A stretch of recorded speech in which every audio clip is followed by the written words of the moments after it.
Você sabe qual é o nome dessa escadaria? Ai, não. Sei não. Nossa, mãe, pera lá. Não, eu sei que Maria Ortiz é lá em Goiabeiras. Não faço a mínima ideia. Não sei. Nunca reparei. Eles não sabem quem foi Maria Ortiz. E vocês sabem? Ok. Mas e quem foi Thomas Cavendish? E Francisco Gil de Araújo? E Dona Luísa Grinalda, vocês conhecem? Não?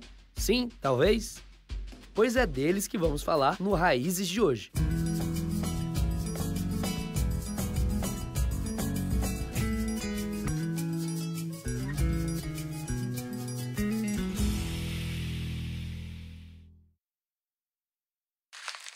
Minha tia-avó Ivone, a que me contou que nossa família tem gente de tudo quanto é parte do mundo, também me contou que os portugueses descobriram o Brasil em 1500, mas não vieram logo pra cá, porque não tinham nem dinheiro, nem gente suficiente para povoar a colônia. Uns 35 anos depois, foi que eles inventaram um sistema de capitanias hereditárias. E aí, vieram correndo para evitar que os piratas, principalmente os franceses, continuassem aqui roubando o nosso pau-brasil e acabassem tomando a nossa terra.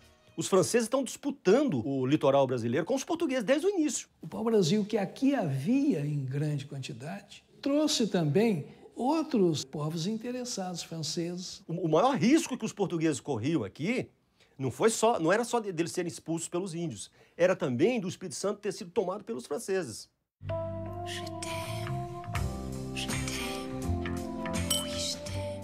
E os piratas tentavam nos roubar não só por causa do pau-brasil. O Espírito Santo era uma das capitanias mais produtivas daquela época. Aliás, foi no Espírito Santo que se produziu o primeiro açúcar exportado de qualidade pelo Brasil. E, atenção, Vitória. Vitória era a maior vila ao sul de Salvador. Era maior do que o Rio de Janeiro, era maior do que Santos, era maior do que São Vicente, era maior do que São Paulo. Isso no final do século XVI. É verdade que nessa época o Espírito Santo foi governado por uma mulher, a tal de Dona Luísa Grinalda? E é a primeira e única mulher que assume o governo de uma capitania. Duas outras assumiram. A de Pernambuco e a de São Vicente. Mas em que condições? As outras duas ficaram assim, guardando a cadeira do marido, tomando conta. E eles voltam e reassumem. Ela não, o cara morre. Essa mulher foi fantástica. E ela casa com o Vasquinho. Casa com idade avançada com ele. 20 anos ela tinha quando casa com ele. Numa época em que ter 20 anos era considerada passadiça. Não interessa se ela é coroa, panela velha é que faz comida boa. Vocês já imaginaram, no século XVI, uma mulher governando uma capitania e enfrentando uma barra dessa, viúva, sem filhos, sozinha? Tô imaginando. Ela governa por 4 anos, ela enfrenta no governo dela o ataque terrível do Cavendish. Esse Thomas Cavendish tinha pilhado o galeão mais rico da Espanha, que era o Santana. Ele vem de uma vitória grande na noite de Natal, porque ele assaltou Santos e depenou Santos. Tenta entrar aqui com 3 naus. Arremete contra a Vitória com os seus comandados na tentativa de saque. Corre lenda que a Luísa manda passar as correntes dos navios ali naquela entradinha do Penedo. Inclusive com apoio dos índios aliados dos portugueses. E leva uma derrota terrível. E é histórico agora que ele morre no mar. Porque dizem uns, ele foi flechado, dizem outros, ele morreu de vergonha, porque era uma mulher. Um homem endeusado, favorito de uma rainha, vai chegar na Inglaterra com que cara? Para dizer que foi vencido pela Capitoa do Espírito Santo.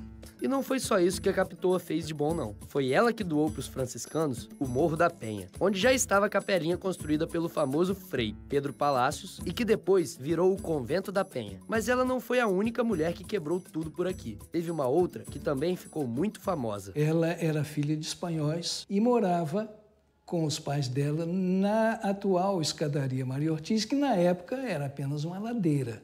Havia uma muralha no entorno do que hoje é a Cidade Alta. Era uma paliçada. protegendo Vitória. E eles tentaram vazar aquilo ali, subindo aquela ladeira para alcançar o coração da vila, a Cidade Alta. E se atribui, então, a ela aquela atitude heróica. Ela devia ter sido a mais animada. Aí uns falam que ela jogou uma latrina, ou seja, um barril cheio de cocô, né? Outros falam que ela ferveu uma panela de água e... Esse teria sido o gesto de resistência de uma mulher e marcando a sua presença na história, entrando de maneira definitiva na história do Espírito Santo. E viva Maria Ortiz com essa lenda. Sempre precisamos de mitos e heroínas, né? Viva Maria Ortiz e viva Francisco Gil de Araújo, um baiano que ajudou a bombar a nossa capitania. Mas eu conto essa história no próximo bloco. No início da colonização, piratas franceses, ingleses e holandeses tentaram nos roubar, porque o Espírito Santo era uma das capitanias mais produtivas daquela época. No início do século XVII, o Espírito Santo ainda estava bem até que a capitania vai ser vendida pelo último dos Coutinhos por 40 mil cruzados. Um dinheiro, para a época, muito bem pago. Bem pago? Em cruzados? Portugal tinha duas moedas, cruzado e o real, igual nós. Só que deles, em vez de falar plural reais, era réis. Ok, e o último Coutinho, vendeu para quem? Para um português, fazendeiro, baiano. O Francisco Gil de Araújo era um homem muito poderoso e rico lá na Bahia. Esse homem foi genial. Veio para o Espírito Santo, cheio do dinheiro. Foi ele que construiu a Casa da Câmara de Vitória, construiu o Pelourinho de Vitória. E ele criou essa terceira vila, que foi Guaraparim, que na verdade naquela época se chamava Guaraparim. O Francisco Gil de Araújo ajudou a desenvolver nossa capitania, mas a verdade é que os portugueses queriam mesmo era achar riquezas minerais por aqui. A busca pelas esmeraldas, via Rio Doce, a busca do ouro, que não se achava. Não acharam, mas a capitania continuava bombando. A coisa ficou feia pro nosso lado foi quando eles acharam o ouro.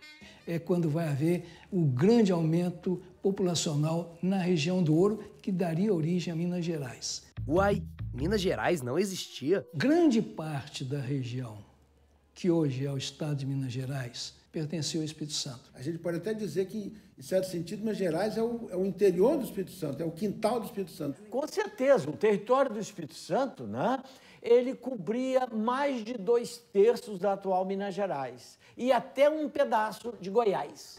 E a gente hoje tem que ouvir que é praia de mineiro. É mole?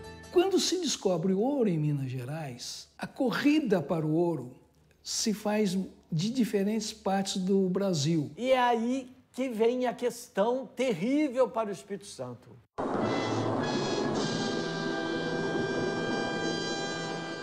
Sabe-se que o Espírito Santo virou uma barreira natural para impedir o escoamento clandestino de ouro.